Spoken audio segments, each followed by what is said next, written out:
All right, so we've got these two tests, the SAT and the ACT. How should parents and students be strategizing whether they decide to take both or they decide to take one or the other? Is there something they need to be thinking about when they're actually scheduling these tests? So depending on where a student and family lives in the country, there is going to be kind of a go-to default test, either the ACT or the SAT. The important thing to know is that colleges look at them equally.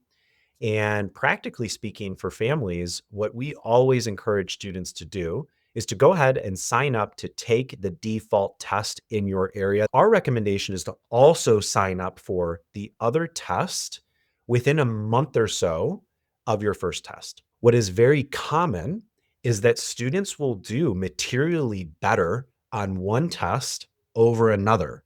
Now, why that is largely dependent upon the way the questions are asked, the timing, the pacing. For example, ACT certainly is a faster test. Students that are really good at pacing and answering questions quickly can tend to do better on the ACT.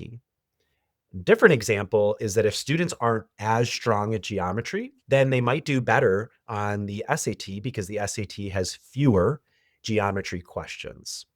So all this to say, don't put all of your eggs in one basket.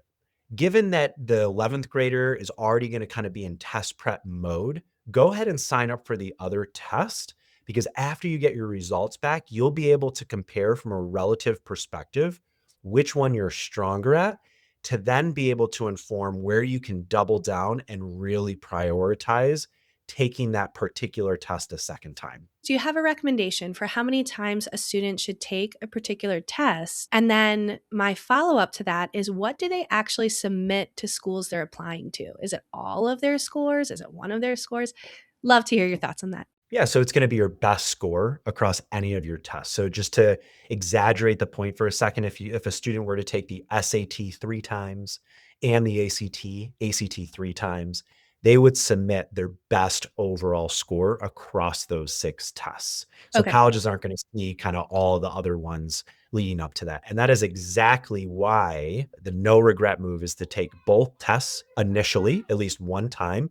And then from there, I mean, unless you absolutely knock it out of the park, and unless you've already scoring well above the median ACT or SAT score for the college that you're most interested in, then you want to take it a second time. All right.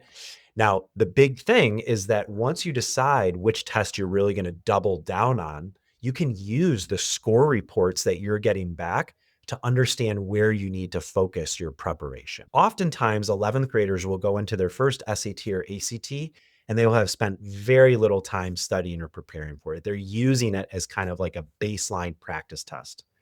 I do not recommend that, okay? The reason for that is we want to be able to know where the student stands after putting in some serious effort to prepare for it, so we have the best data to then be able to provide really personalized planning and focus for the second time they take it. So the first time you're preparing for the ACT or the SAT, you're doing more holistically. You're focusing on kind of all of the sections. You're also focusing on the pacing. You are doing a little bit of focus on the tips and tricks. But once you get those scores back, right, you know that you're crushing algebra, but you need to double down on your trig, as an example. You know you're crushing your reading comprehension, but you need more work on grammar, right? You can only get that insight from your score report. Then when you lean into that, lots and lots of studies have shown that students are very capable of growing anywhere from 1 to 3 points, in some cases even more, by taking it a second time. Now, that doesn't mean that you're going to score 3 points if you take it once, you do nothing for 3 months, and then you take it a second time. But through intentional practice and studying and guidance and coaching, it's very likely that you can grow 2 to 3 points depending on that first initial score by really focused prep. Oftentimes, students will get guidance that strong ACT or SAT prep, if you focus maybe an hour or two a week leading up to the test, you're in good shape. We reject that premise. What we have seen over and over again is that top students are typically studying between 5 and 10 hours a week 4 to 6 weeks in advance of the test. I think this 1 to 2 hour prep work myth comes out of the idea that school is preparing you for these standardized tests. How much really are schools helping students get ready for the SAT and the ACT? Yeah, it's a great question. So first, the best way to prepare for the ACT and the SAT is to do well in your core classes, right? So I don't want students and families to take away from this that what they're learning in school is totally separate from what they're going to see on the test. So that just simply isn't true. To answer your question directly, very few schools actually are providing targeted guidance and support in preparation for the ACT and the SAT. Right. Now, every so often, schools might host a boot camp or they might do maybe a practice test here and there, but those are going to be largely focused on tricks, not on mastery. And this is a really, really important distinction. When I talk about students studying 5 to 10 hours a week in advance of the actual test, what I mean by that is focusing on mastering the content, practicing the skills, and doing practice tests, not just the tricks that often are most kind of glorified or glamorized around how to look at an analogy or particular pacing strategies. Those things are important. But again, it's going to be the core content that's going to be most important. What are some myths that you want parents to know are not true, to help guide their students in the right direction? The first myth is that ACT and SAT prep can be really expensive. There are actually some fantastic no cost resources out there to help students. One of those, for example, is Khan Academy. It is free and they have specific SAT prep on there that is both helping explain the key concepts that are going to show up on the test and also include a ton of practice problems. Now, when you go there, you might be realizing like, oh, I'm taking the ACT. This isn't going to be particularly helpful. Wrong. Math is math. Reading comprehension is reading comprehension. Actually, students that are taking the ACT can actually benefit a ton from doing the SAT prep on Khan Academy. Gemini released an SAT preparation tool. So by simply going to Google and typing in Gemini SAT prep, students and families can access no cost practice exams. And the really cool thing is that as you're taking the test, it will actually give you feedback on some of the errors that you might have made throughout. That in of itself, right, is typically what a one-on-one tutor would do. And now it's accessible to students and families. The second thing that I offer is that a myth out there is this idea of I'm just bad at tests, right? We hear students all the time say, well, I'm just not a good test taker. What is likely more true is that there is a lot of unfamiliarity with the test. What is likely more true is that they might have a bit of anxiety about the test. And the number one way to reduce anxiety is to know what to expect. All right. So when students are often saying, I'm just a bad test taker, that might actually just be code for, I don't know how to answer these kind of math questions, or I don't know how to move this quickly through a test. Both of those are solvable problems, right? Once you learn more of the math, or once you're doing more of the grammar work, or once you do more practice tests, you actually quickly find out that you could, in fact, be a really solid test taker, right? The third thing that I would offer is that tests don't matter because of test optional schools and policies, right? That is a myth out there right now. Oh, ACT or SAT doesn't matter because so many schools went test optional. To clarify, yes, a lot of schools went test optional during COVID, and many still are test optional. But there's actually a whole score of schools that are going back to requiring tests. The better way to think about this is that you want to be able to put your best foot forward. And if you have a strong ACT and SAT score, particularly if it's stronger than the median scores at that particular college, you're absolutely going to want to submit it, right? It helps schools see, oh, not only is the student doing well in their courses and their extracurriculars, but they also have this demonstrated achievement over here.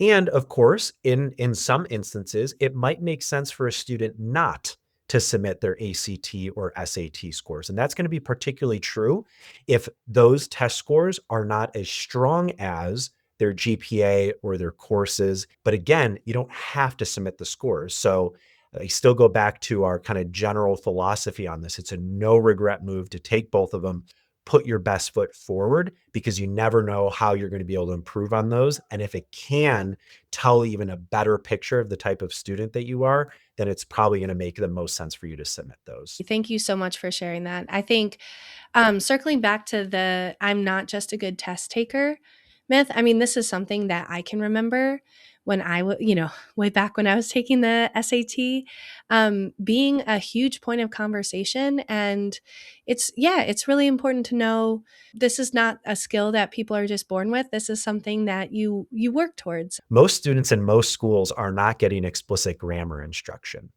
right? Most students really struggle with comma placements or semicolons and colons. And even if they're good readers, right? If you haven't gotten explicit instruction and teaching on grammar, then that part's going to be particularly challenging, right?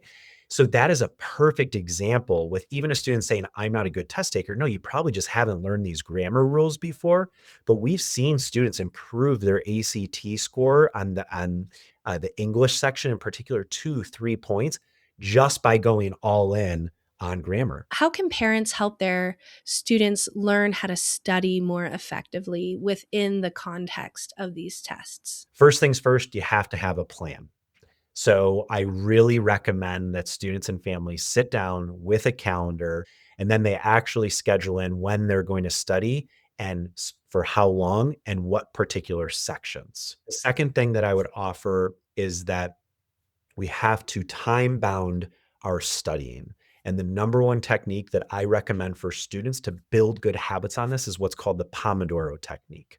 And the basic premise is that you start a timer, you remove distractions, you put your phone in the other room, you set a timer for 25 minutes, and you're all in doing the practice problems or reviewing the videos and taking notes, whatever it may be. And then once that timer hits at 25 minutes, you have a 5-minute break. You get up, grab some water, go to the bathroom, grab a snack, whatever, and then you come back and you do it again. So over a 60-minute period, you're doing 50 minutes of really intensive studying with breaks built in. That hour, that 50 minutes of studying is likely going to be more effective than 3 hours of passive studying with distractions. Okay. The third thing that I would note in this context is that it is as much about practicing problems and quizzing yourself as it is learning the content. A big mistake that students make is they will do passive content. They will ingest content passively. Okay, what we want to be focusing on is what's called retrieval practice and active recall, which is a fancy way of saying you have to quiz yourself. You have to do practice problems. You have to do practice tests. That is going to force you to tap into your short-term and long-term memory reserves and force you to see if you actually know the content. So over the course of this week, these 5 hours or so that you're doing this, you probably want to balance at 50-50. 50% of this content coming in where you're learning the material, taking notes, and then 50% actually doing practice problems and practice tests.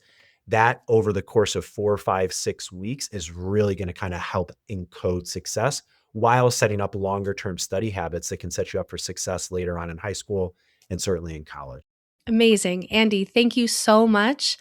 This is a challenging topic, test taking, and I know a lot of parents and students feel confused and sort of on their own when it comes to preparing, and this has been so helpful. So thank you for sharing your insight. Yeah, thank you, Courtney. It's been a pleasure.